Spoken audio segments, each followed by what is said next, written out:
but thank you. I appreciate that, sir. On behalf of the press corps, thank you, and we're looking forward to the day we can have even more reporters all the way to the back of the room, so thank you very much. I have a couple of questions for you, also a question for the Chancellor.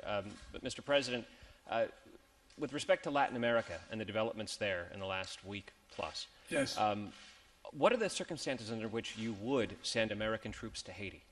That's the first question. The second question is, when it comes to Cuba, what is your current thinking on American sanctions toward Cuba and the embargo? And today your press secretary said that communism is a failed ideology. I assume that's your view. I was wondering if you could also give us your view on socialism. And then for the Chancellor, the question is, Madam, the President said that you know the Oval Office as well as he does. I'm wondering if you could reflect on your exchanges with American presidents over the last 16 years, and particularly contrast the current president with his most immediate predecessor. In 2 minutes or less.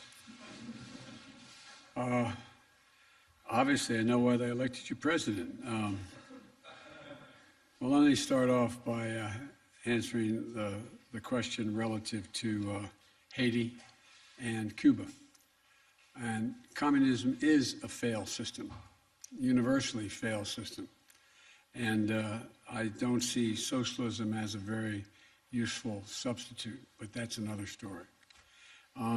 With regard to whether the circumstance in which we would send military troops to Haiti, we're only sending American Marines to our embassy to make sure that they are secure and nothing is out of whack at all.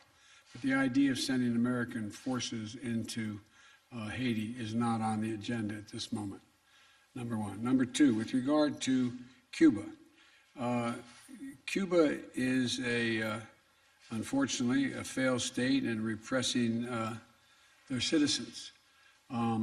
There are a number of things that we would consider doing to help the people of Cuba, but it would require a different circumstance or a guarantee that they would not be taken advantage of by the government. For example, the ability to send remittances back to Cuba. I would not do that now because the fact is it's highly likely that the regime would confiscate those remittances or big chunks of it.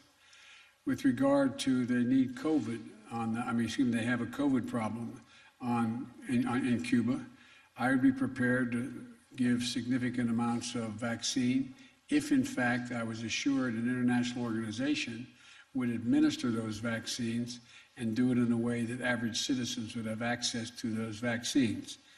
One of the things that you did not ask, but we're considering, is they have cut off access to the internet. We're considering whether we have the technological ability to reinstate that access. And I think I've answered your questions.